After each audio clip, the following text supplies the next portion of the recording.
আউযুবিল্লাহি মিনাশ শাইতানির রাজিম বিসমিল্লাহির রহমানির রহিম। যারা আমার এই ভিডিও দেখছেন পৃথিবীর বিভিন্ন স্থান থেকে, বিভিন্ন দেশ থেকে, আমি তাদেরকে শুভেচ্ছা জ্ঞাপন করছি এবং দু তিনটি কথা বলার জন্য আসছি অ্যাকচুয়ালি।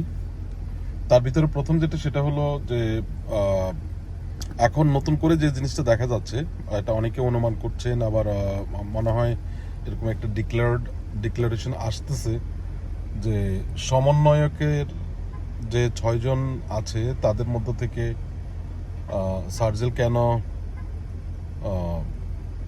অন্তর্বর্তীকালীন সরকারের মধ্যে নাই, এবং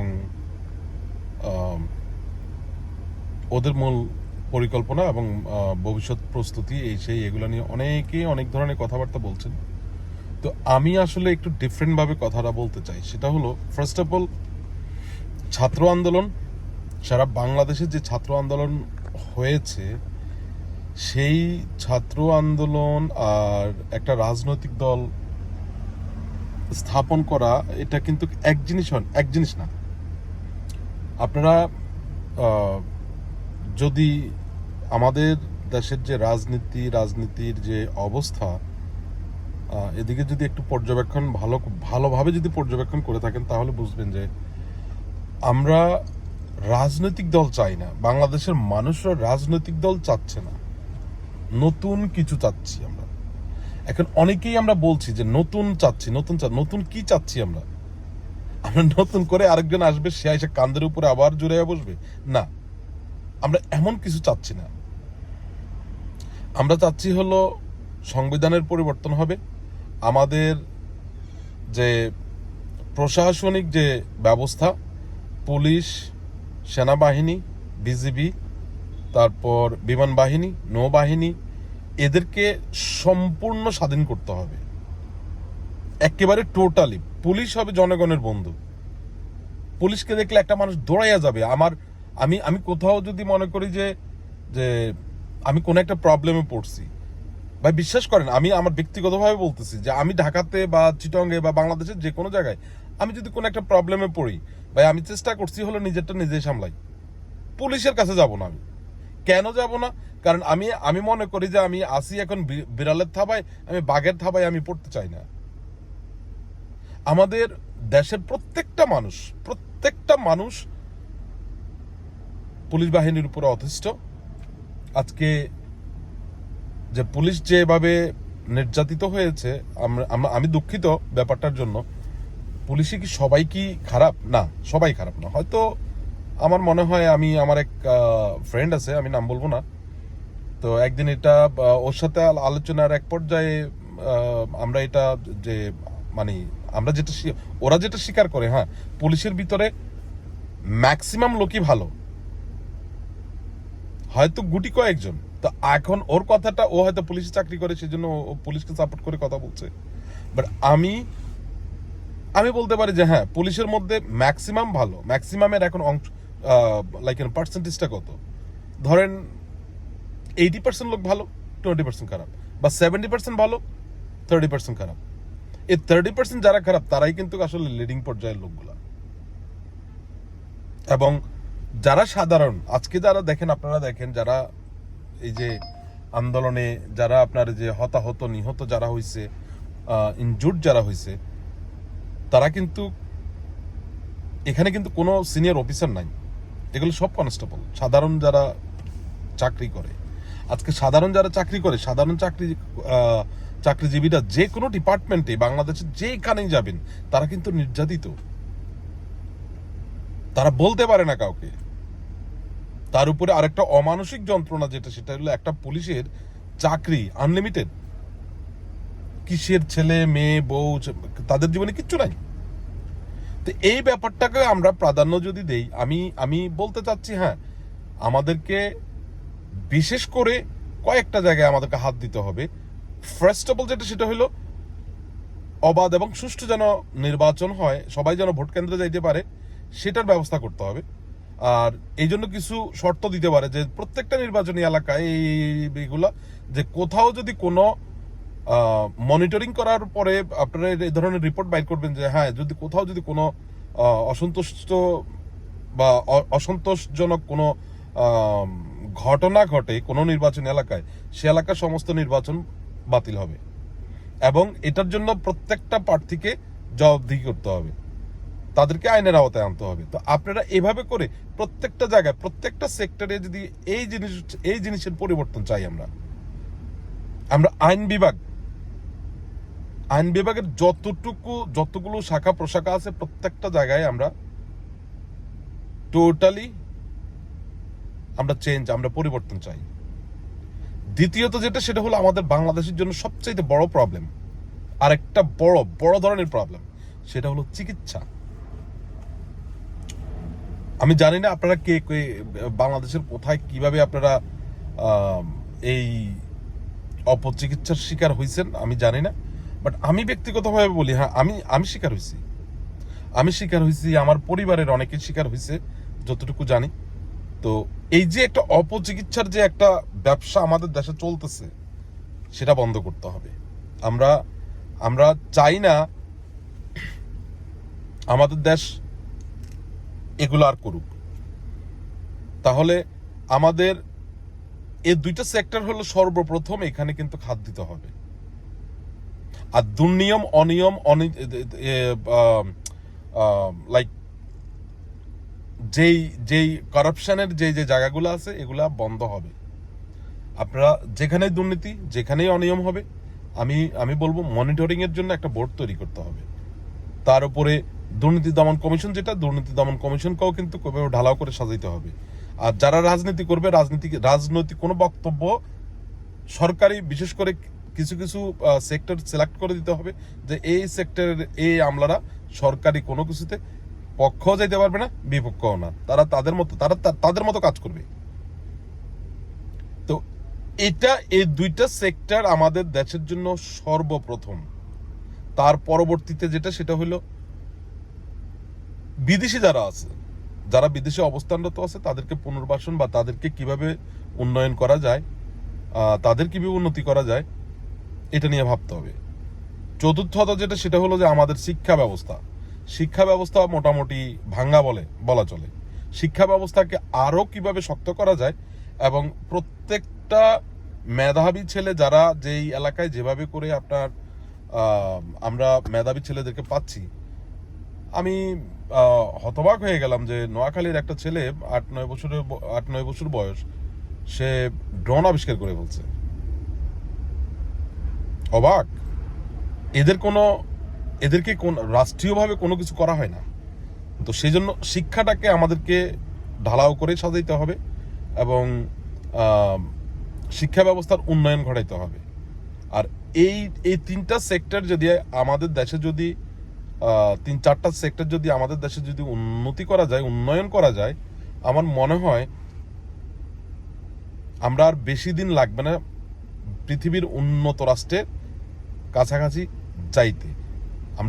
আমাদের দেশ এখন অনেক, আল্লাহর অশেষ মেহেরবানি, আমাদের দেশে প্রচুর পরিমাণে ছেলেরা এখন বসে নাই, কেউ শিক্ষিত ছেলে, সবাই কোনো না কোনোভাবে আপনার উপার্জনের সাথে কিন্তু জড়িত, বেকার না, আজে বাজে কাজ করে না। আর হ্যাঁ, বিদেশি যারা বাংলাদেশে কর্মরত, তাদেরকে অন্যান্য দেশে যেভাবে আপনার কর্মসংস্থানের নিয়ম, সেটাও যেন আমার দেশে করা হয়। যেন আমার দেশের আগে, এখন দেখি ঢাকা শহরে প্রচুর পরিমাণে মাস্টার্স করা ছেলে, MBA করা ছেলে উবার চালায়, পাঠাও চালায় বা এই বিভিন্ন কাজ করে। তো এখান থেকে এরা কেন করতেছে? কারণ এরা সুযোগ পাচ্ছে না। অনেকে মেধা আছে, শিক্ষা আছে, ঘুষের কারণে পাচ্ছে না। তো আমাদেরকে এদিকগুলো চিন্তা করতে হবে। তো আমরা চাই যেটা, সেটা হলো সর্বোপরি আমরা সংস্কার চাই। আমি আবারও বলছি, দেশে একটা সংস্কার প্রয়োজন, পরিবর্তন মানে এটা না যে দেশে নতুন কোন দলের আবির্ভাব ঘটুক। আমার মনে হয় যারা সমন্বয়ক আছে, আমি তাদেরকে বলতে চাই যে আপনারা যদি এ ধরনের কোনো চিন্তা ভাবনা করে ডক্টর ইউনূস স্যারকে হাত করে যদি মনে করেন যে নতুন কোনো দল গঠন করে আপনারা কোনো কিছু করবেন, গণতন্ত্র ফিরিয়ে আনবেন, আপনারা নির্বাচনে আসবেন, সেটা করতেই পারেন। বাট আমার মনে হয় এই জিনিসটা এত দ্রুত আপনাদের করা ঠিক হবে না। আমি কয়েকটা উদাহরণ দিব, আমি ছোট্ট করে বলতেছি। ফার্স্ট অফ অল যেটা, সেটা হলো যে সাকিব নিঃসন্দেহে ভালো একজন খেলোয়াড়, মাশরাফি ভালো একজন খেলোয়াড়, আমরা বাংলাদেশের মোটামুটি অনেকেই তাদেরকে পছন্দ করি, কিন্তু এখন তারা কিন্তু কারো পছন্দের তালিকায় নাই। কেন নাই? এই রাজনীতির কারণে। তারা একটা বিতর্কের মধ্যে জড়াইয়া গেছে। সে বিএনপির রাজনীতি যাক, সে আওয়ামী লীগের রাজনীতি যাক, সে জামাত ইসলামের রাজনীতি যাক, যে রাজনীতিতে তারা যাবে, তারা কিন্তু বিতর্কতে তারা অলরেডি জড়াইয়া গেছে। আমি এই জন্য বলতে চাই যে সার্জিল এবং নাহিদ, আমি ভাই বয়সে অনেক জুনিয়র, এনিওয়ে তা আমি আপনি করে বলছি, ভাই আমি আপনাদের প্রতি অনুরোধ করতেছি যে আপনারা একটু সময় নেন। একটু সময় নেন, হয়তো 10 বছর হতে পারে, 15 বছর হতে পারে, আপনি একটু সময় নেন। তড়ি ঘড়ি করে এখন কোনো কিছু করেন না। সারা বাংলাদেশের ছাত্র জনতাকে একটা মেসেজ দিয়ে রাস্তায় এনে আন্দোলন করা, আর প্রত্যেকটা দলের বিরুদ্ধে গিয়ে আপনি আরেকটা দল দাঁড়া করাইয়া আপনারা রাজনীতির মাঠে নেমে আসা এক জিনিস হবে না। আমি আবারও কথাটা বলতেছি আপনাদেরকে, আপনারা একটু চিন্তা ভাবনা করে দেখেন। আর নীতি নির্ধারক যারা দেশের আছেন, আসিফ স্যার সহ যারা আছেন, আমি আপনাদেরকেও অনুরোধ করবো যে তাদেরকে একটু বুঝান। তাদের এখন এই সময় আসে নাই, তাদেরকে একটু বুঝান। তাদের গ্রহণযোগ্যতাটা হলো 18 কোটি মানুষের কাছে। এই গ্রহণযোগ্যতাটাকে তারা যেন কমাইয়া একবারে ছোট্ট পরিসরে নিয়ে না আসে। তাদের কাছ থেকে দেশ আরো অনেক কিছু আশা করবে, তাদের কাছে দেশ অনেক কিছু চাইবে, সেটা সময় আছে। তাদেরকে গঠন করতে সময় দিতে হবে।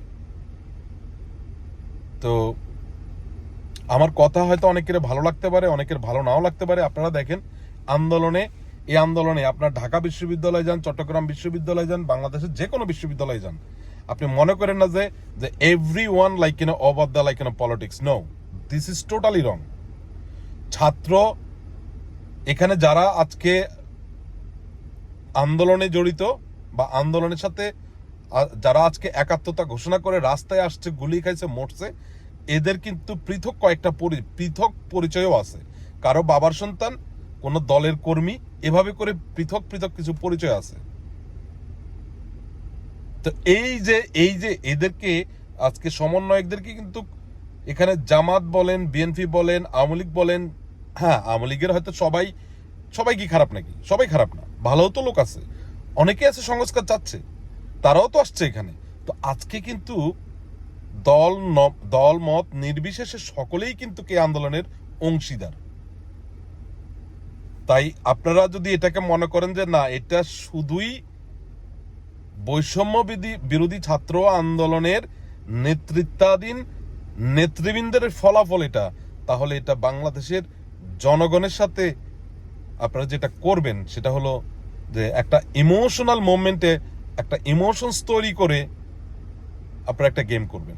এটা করবেন না। আপনারা আসছেন 9 দফা 8 দফা নিয়ে, আপনারা ওই দাবিগুলো নিয়ে কথা বলেন, ওই দাবিগুলো নিয়ে কাজ করেন, আপনারা চলে আসেন। পরবর্তীতে গণতান্ত্রিক প্রক্রিয়া, যেটা আমি কয়েকদিন থেকে দেখছি যে প্রধানমন্ত্রীর মেয়াদ দুইবারের বেশি হবে না, বা আমাদের দেশে আরো কিছু নতুন করে নিয়ম তৈরি করা যেতে পারে। যেমন আপনার শুধু প্রধানমন্ত্রী না, কেউ একবার মেম্বার ইলেকশন করবে, সে একবার করবে, 2বার করবে, 3বার করবে, যখনই সে ক্ষমতা পাবে, একবার ক্ষমতা পাবে, that's it, he can not be like candidate for that anymore. এভাবে করে তারপরে সে হয়তো তার সিনিয়র লেভেলে যেতে পারে, সে হয়তো চেয়ারম্যানে যেতে পারে, সে 1বার 2বার 3বার সে ক্যান্ডিডেট হতে সে ক্ষমতা পাইছে, সে আর ওই পদের জন্য থাকবে না, পরবর্তীবারের জন্য থাকবে না। হয়তো চূড়ান্ত পর্যায়ে এসে হয়তো সে এমপি ইলেকশন করতে পারবে, পরপর 2বার করবে, পরপর 2বারের জন্য সে ক্যান্ডিডেট হইতে পারবে, 2বারও যদি সে ক্ষমতার স্বাদ পায় সে নিতে পারবে, 2বারের পরে হি ইজ ডান। এবং প্রধানমন্ত্রীর ক্ষেত্রে, প্রধানমন্ত্রী আমাদের দেশে 1বার 2বার হয়তো সর্বোচ্চ করা যেতে পারে, বাট আমার মনে হয় এটা একটা বিবেচনার বিষয়। হ্যাঁ, 2বার পর্যন্ত হয়তো করা যেতে পারে, কিন্তু আপামর জনসাধারণ আমরা চাই না আবারও নতুন করে কোনো একটা রাজনৈতিক দল তৈরি হোক, আমাদের দেশে দাঙ্গা হাঙ্গামার পরিমাণ আরো বাড়ুক। এমনিতে আওয়ামী লীগের যারা আছে, ছাত্রলীগের যারা আছে, তারা করে এক ধরনের, বিএনপি এবং ছাত্রদলের যারা আছে তারা করেন আপনারা এক ধরনের, যারা জামাতে ইসলামী আছে তারা করে এক ধরনের, জাতীয় পার্টি তেমন একটা নাই সারা বাংলাদেশে। তারপরেও যদি সৃষ্টি হয় কখনো, আবার নতুন করে আরেকটা দল তৈরি হবে, এরা করবে সারা বাংলাদেশে আরেক ধরনের। তো এত চাপা চাপির ভিতরে এই মানুষগুলারে ফিসাইয়ে ফেলাবেন আপনারা। আমি বলি কি, আপনারা আগে বিভিন্ন দফাগুলো নিয়ে আসেন, এবং যে পরিবর্তনের কথা আজকে মানুষ বলতে চায়, যে পরিবর্তন আমরা দেখতে চাই, সেই পরিবর্তনের দিকে আসেন। আপনারা আপনাদের যে 8 দফা 9 দফা দাবি নিয়ে কথা বলছেন, সেগুলো নিয়ে কথা বলেন, সেগুলো নিয়ে কাজ করেন, এবং মাঠে ঘাটে বিভিন্ন জায়গায় আপনারা কাজ করেন। আপনাদের জনসমর্থন যেটা আছে সেটা থাকবে আরো ভালো, মানুষ আরো আপনাদেরকে ভালোবাসবে। সুযোগ দেন মানুষকে, কিন্তু তড়ি ঘড়ি করে একটা কিছু করে ফেলাইন না। এই হলো কথা। আসসালামু আলাইকুম।